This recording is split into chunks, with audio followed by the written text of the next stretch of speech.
Chapter 19. The 6th Week. Discovery. Monday rolled around sooner than I would have liked. I hated the idea of Jim having to go to work. I wish you could take more time off to be with me and the baby. After all, I'm supposed to be back to the office next week. What are we going to do about daycare? Jim asked. My throat constricted. Leave my angel with strangers all day? We won't need daycare. Honey, we've got to be realistic. I mean, even if you solve this homicide for Mrs. Avery, we still need a second income. I could get another client. Jim looked at me, a cross of pity and love on his face. You think I'm kidding myself, don't you? I asked. He wrapped his arms around me. I totally believe in you and I support you and love you. You think I'm kidding myself. How about I ask for a raise today? I pulled out of his embrace and looked into his eyes. You certainly deserve one. Yeah, I've been landing them new clients left and right. You should have seen the ad campaign I presented last week. Maybe I can squeeze a few more dollars out of them. Or hell, even a promotion. Relief washed over me. Maybe I could stay home after all. You better get going then, I said. You don't want to be late on the day you get promoted. To do. 1. Find Brad and or Michelle and Svetlana's killer. 2. Speak to Michelle's sister Kelly Ann. Check. 3. Get some sleep. 4. Email for advice on pump. Check. 5. Figure out how to launch this PI business. Need license? 6.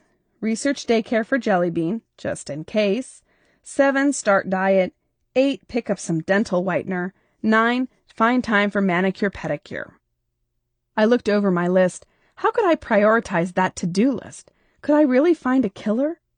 Well, I had found George, hadn't I? Please don't be one and the same, I prayed, unable to control the nausea that surfaced. The phone rang, interrupting my thoughts. Kate! Nora Collins here. How are you and the baby? My boss from corporate hell. Fine. Everyone is good. Great. Glad to hear it. Did you get the basket we sent? The staff from the office had sent a baby bathing basket.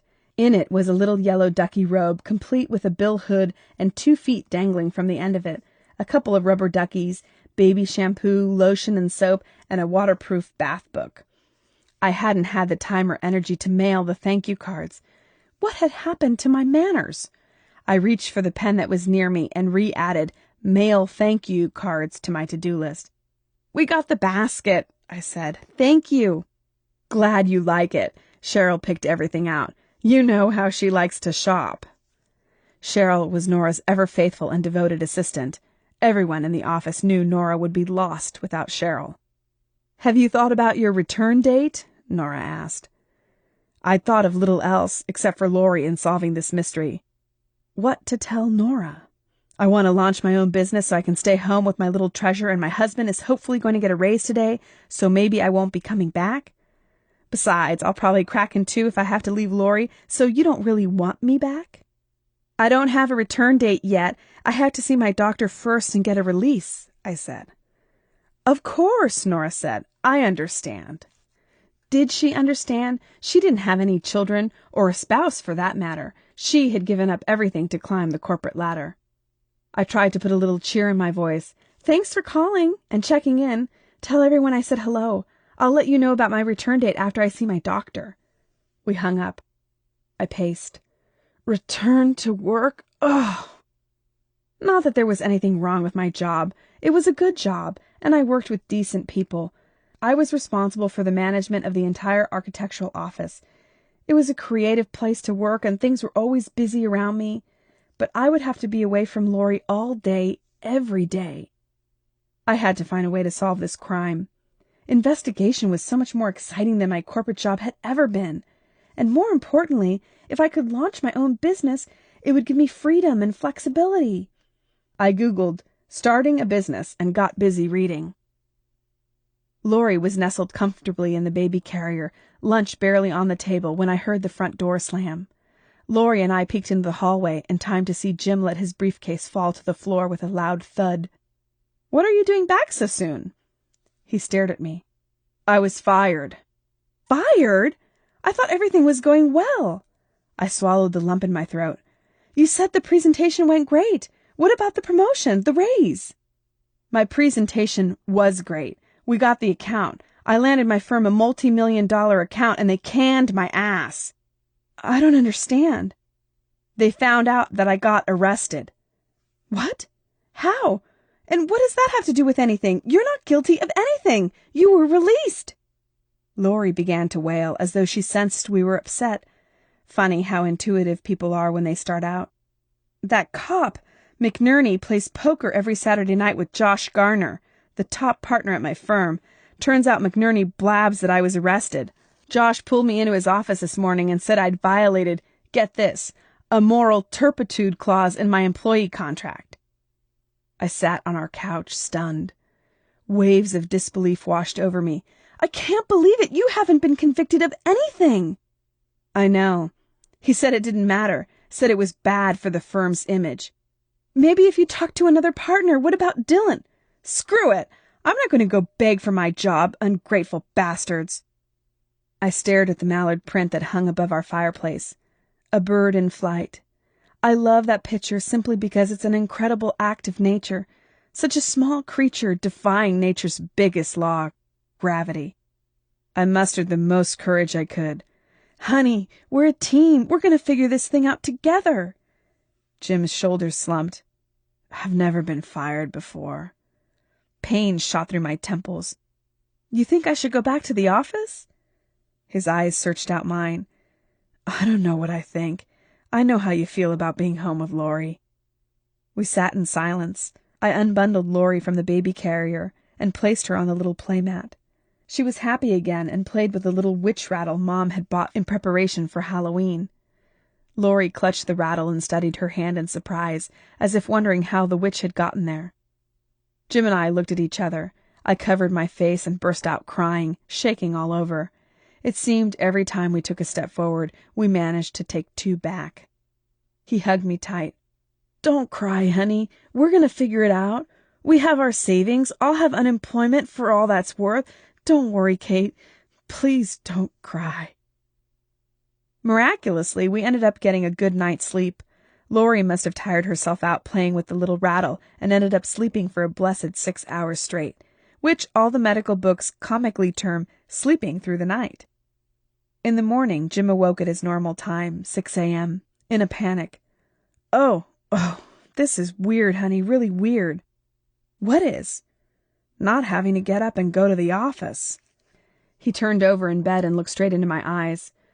I'm sorry, honey, I feel guilty. If I hadn't picked a fight with George... No, you didn't know. How could you know you'd be fired over that? And by the way, George had it coming for getting us involved in all this in the first place. Jim smiled. You're finally starting to see things my way.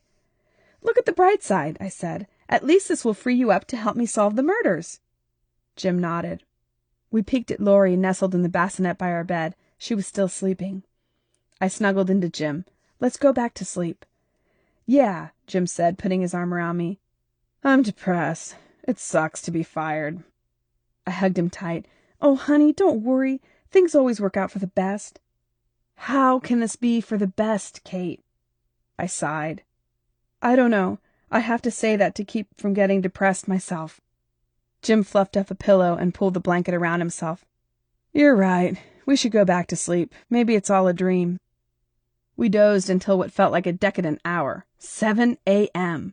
Then our little Lori alarm went off. Wailing. Jim seemed in better spirits after the additional hour of sleep. Better start looking for another job. Don't worry, you'll find something soon. You're the best ad executive I know. I'm the only ad executive you know. That doesn't matter. You're still the best. I winked at him. He nodded back at me. If you don't find another job soon, I continued, I'll go back to work. We can swing it on my salary for a while, until you find something. I tried to keep the panic out of my voice and my eyes free from tears at the thought of going back to the office. Something must have shown, because Jim's lips tightened into a line. He stared at me, then we both nodded solemnly together, trying to convince each other that we believed everything would work out. I snuggled with Lori while I listened to Jim tap on the computer keyboard in the other room. At 8 a.m. the phone rang, a refined gentleman voice asking, Is Mr. Connelly available? May I ask who's calling? This is Dirk Johnson, with Johnson, Mayer, and Riddler. Could this be a recruiter already? With Laurie in tow, I walked to Jim's office and handed him the cordless phone. Before I could tell him who was calling, Laurie began to wail in my ear. I took our screaming daughter out of the room and closed the door behind me, ruining any chance of eavesdropping, but giving Jim an opportunity to hear something other than Laurie's caterwauling. I put a pot of decaf on and scrambled around the kitchen looking for anything that vaguely resembled breakfast fixings. I made toast. I added sugar to my cup and revised my to-do list. To do: 1. Help Jim find a job. 2. Find Brad and/or Michelle and Svetlana's killer. 3. Get more sleep. 4. Figure out how to launch this PI business. How do I get more clients? 5. Research daycare for Jelly Bean. 6. Get a manicure and pedicure. 7. Where is that parenting book? 8. Organize house. 9. Mail thank you cards. I grabbed the stack of thank you cards and popped them into the diaper bag. I would mail them today no matter what. I called Jim for breakfast. All we have is toast, I muttered. I'll shop today. I'll go, Jim said, gobbling every crumb on his plate. Who was that on the phone? The client I landed for Fortina and Associates. What was he calling about? They told him I got fired yesterday. He wasn't very happy about it, and he wants to meet with me today. Jim raised his eyebrows. The phone rang again. Mrs. Avery wanted to take me to brunch and get a status report. The brunch part sounded fabulous because, of course, I was still hungry, even after 2 slices of toast. The status part? What would I report? I fumbled through my closet and found the best clothes I could that would fit. Dressier slacks that I could almost button, and a pink silk blouse, which was designed to tie around the waist, camouflaging my sins. I even had time to apply makeup. I looked at my reflection in the mirror. Wow! Makeup really did make a difference, especially at age 30. I crept into Jim's office. Laurie was sleeping peacefully in the baby carrier with her thumb in her mouth. She's discovered her thumb, I said. I noticed, Jim replied. I hope she won't develop nipple confusion. Jim laughed. I doubt it. Right, I said, reassured. The breastfeeding purist will tell you anything to keep you nursing. I edged Jim away from the computer in order to prepare my report for Mrs. Avery. What could I possibly put in it when I didn't have a clue who killed Brad? I fell back to my old corporate skills. If you have nothing of substance to report, at least make it look good, and when all else fails, overwhelm the reader with information. When will you be back? Jim asked, looking over my shoulder as I typed.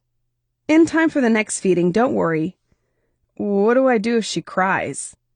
I looked into Jim's face. His brow was creased with concern. You've been alone with her before? Once, and you left me with a bottle. When she cried, I gave it to her and she stopped. What do I do this time? There's a bottle in the fridge. I'll leave you written instructions again, okay? I won't be gone long. A look of relief flashed across his face. He leaned over to kiss me. He asked, Are you going to invoice Mrs. Avery today? What? Remember, I'm out of work. If you're serious about making this a business, you should present her with an invoice for your time so far. I mean, you never even got a retainer from her, right? What's a retainer? Request at least 25% of what you think the total cost to solve the crime will be. Well, I have no idea what that is. Figure it out fast and err on the high side if you need to. It's easier to return an overpayment than try to collect. He leaned over to kiss me again and said, And honey, you look really pretty. I felt warm inside. I hadn't felt pretty in months, probably 9 to be exact. I drove to the Olympic Club on Country Club Drive. Judging by all the Mercedes, BMWs, and Bentleys, I was more than out of place in my 6-year-old Chevrolet Cavalier.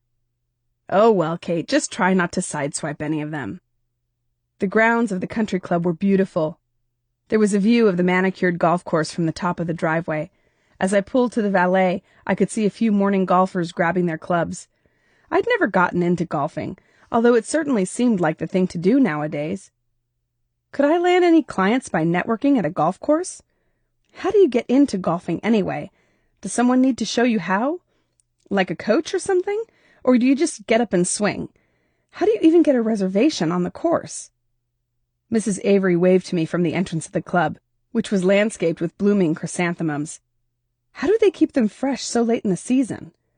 Mrs. Avery looked completely in her element, dressed in striped golf pants with a coordinating polo shirt. "Kate, thank you for coming," she said, wrapping a protective arm through mine. She steered me toward the restaurant. The ceiling in the room was so high I got dizzy looking up. The red velvet high-backed chairs stood at attention, like British guards over the sparkling silver at each table. Mrs. Avery squeezed my elbow. "Let's get seated, then you can tell me what you've discovered." We were escorted by the host, a serious gentleman dressed in a three-piece suit, to a table in the corner. Mrs. Avery whispered to me that not long ago women had not been allowed into the club. The club, la-dee-da.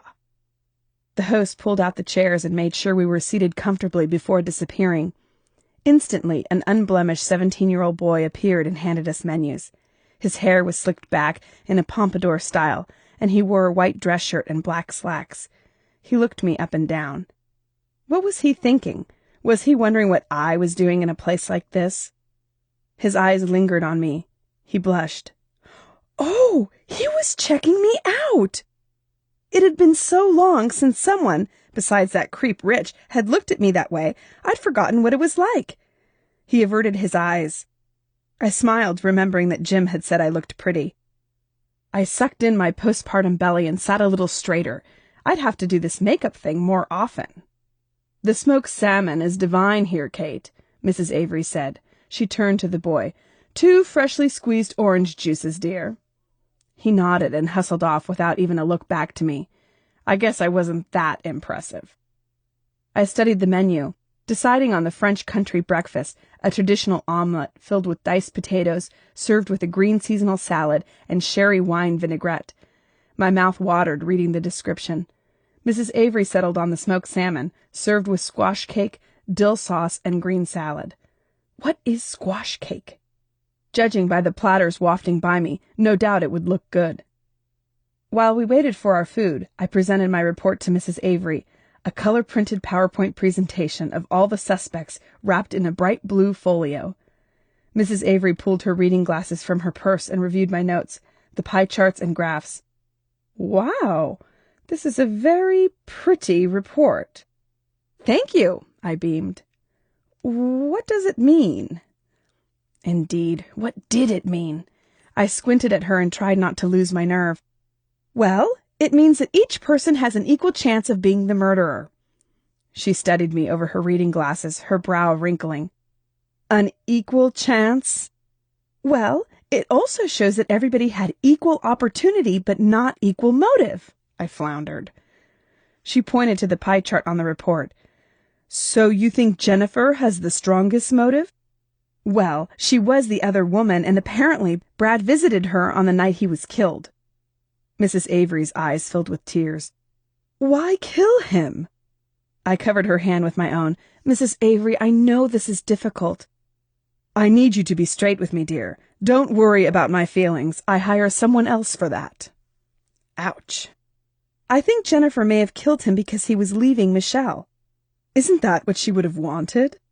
"She was in love with someone else. She could have thought Brad leaving Michelle would interfere with her plans with her boyfriend." Mrs. Avery whipped the reading glasses off her face, flashing a look of annoyance toward me. "Bradley was so handsome, not to mention wealthy. How could she be in love with someone else?" "She's kind of a free spirit." "What? Like a hippie?" Mrs. Avery spat the word, her expression sour, as if the word had left a bad taste in her mouth. Our waiter appeared at our table and placed a covered dish in front of each of us. A busboy assisted him in uncovering our plates simultaneously. Nice. Country club dining at its finest. We dug into our meals. After a moment she said, "Do you think Jennifer's boyfriend could have done it?" Her voice softened. "After all, my Bradley was thrown into the bay. It had to be someone with some strength." "I thought about that too. It's a possibility." I paused. "Mrs. Avery, what can you tell me about Rich Hanlon? As I understand it, he took over the general management of Il Paraiso after Brad's disappearance. Went from assistant manager to—" No, Mrs. Avery shook her head. "Rich would never hurt Brad. They were best friends. Best friends." She waved her hand at me, implying I dismiss any bad thoughts about Rich. I nodded and took a bite of my meal. So much for trying to put the blame on Mr. Creepy. Mrs. Avery replaced her glasses and studied my chart a little bit more, then said the inevitable. "This woman, Kiko, is high on your list, too." I cringed, remembering Kiko's beautiful smile and pregnant belly. I didn't want it to be Kiku. I have a witness who can place her at Michelle's home on the day of her death, and I know she had access to the drug that killed Michelle, but when I spoke with Michelle's sister, Kellyanne, she told me suicide was very probable. Mrs. Avery tapped her manicured nails on the table and frowned. "Is that what she said? I don't believe it. I can't believe it." She pulled her purse onto her lap, returned her glasses, and extracted a lace hanky. "What about Kiku and Bradley's murder?" "I haven't been able to find that strong of a connection between Brad and Kiku." "What about Svetlana?" Mrs. Avery sniffed and dabbed at her nose with her hanky. "Do you think Bradley and Svetlana were killed by the same person?" "It's very probable. They were killed by the same gun." Mrs. Avery snapped to attention. "The same gun? If they were killed by the same person, how do you explain that my poor son was dumped in the bay and Svetlana wasn't? I can only guess that Brad's murder was premeditated, planned, and that Svetlana may have been killed in desperation, not enough time or opportunity to dispose of her body. Do you think this woman Kiku is strong enough to discard my Bradley?" Her voice gave out, and she shook her head back and forth with her eyes closed. "No, I don't." "Not unless someone helped her. Someone like George." A tear slipped down Mrs. Avery's face. I bit my tongue, suppressing my newly acquired maternal instincts to comfort her. Mrs. Avery delicately wiped her cheeks with a lace hanky. I swallowed the last of my omelet and sighed. After leaving the Olympic Club, I made my way directly home. I glanced at my watch. I was a little late, but not by much. Still plenty of time for Jim to get to his meeting with his former client. He greeted me at the door, carrying Laurie and looking frantic. Laurie's red face was howling up at him, her little fists waving about. "Thank God you're here. She won't stop crying." I pulled her into my arms. She immediately stopped. "Must be nice to be the favorite," Jim said. "Not the favorite, just the mommy. You said she only slept when I was gone." Jim threw his arms in despair. "That was last time." "Did you change her?" "Yeah." "Did you feed her?" "I tried. No go." "What about the pacifier?" "She threw it at me." He collapsed onto his favorite easy chair. "I've tried everything." "Did you try the baby carrier?"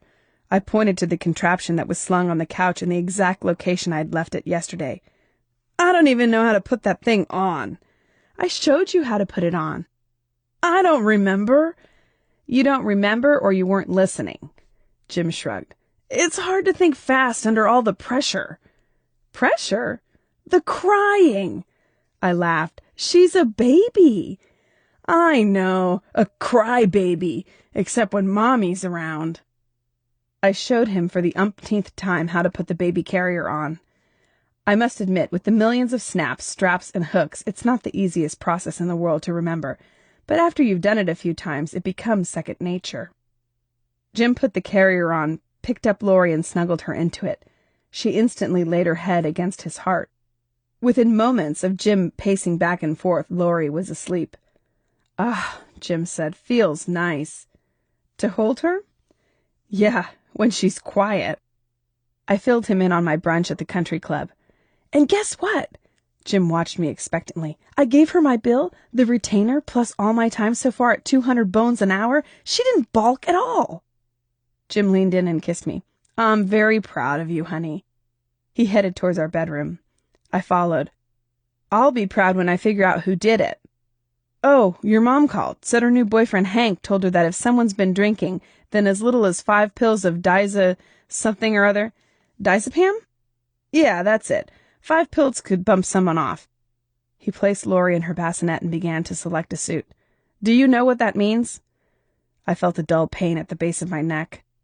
"Unfortunately, yes. It means Kiku had enough pills to kill Michelle." Jim pulled on tan slacks and a white dress shirt. Honey, if you discover who the murderer is and it turns out it's not the person you wanted it to be, you still have an obligation to tell Mrs. Avery. But Kiku's going to have a baby, and if she's in jail... I stopped myself short, suddenly emotional. Jim hugged me. You can't stress yourself out about that. You have to be realistic. If she's the murderer, then obviously she wouldn't be a fit mother. He released me and studied my face. But I really like Kiku. She's so nice, and it may turn out that Michelle committed suicide. Besides, Mrs. Avery only hired me. Kate, you're not that naive. You have to be honest with yourself and the authorities. I know. You're right. I think the murders are linked, but I don't think Kiku had a motive to kill Brad. If Michelle was murdered, what would have been Kiku's motive? From the closet, Jim pulled out a gorgeous green tie with burgundy flecks. This one okay? I nodded. At one point, when I heard George was going over to Michelle's at night and all, I thought they might be having an affair. Maybe Kiku thought the same thing. If she killed Brad too, then she would have needed... Jim tightened his tie. An accomplice? I nodded my agreement. Jim pulled on a sports coat. You can't expect a pregnant woman to get rid of a body, can you? I don't want George to be responsible. Jim gave a sour laugh. I've been wanting him to be responsible his whole life. I meant, Jim's face softened, whoever is responsible for these crimes needs to be held accountable. He checked his hair in the mirror. Regardless of his or her relationship to us, you need to do what's right, Kate. I pressed my cheek against his. You look incredibly sexy, I whispered. Jim wrapped his hands around my shoulders and pulled me close, kissing me deeply. I kissed him back as I undid his tie.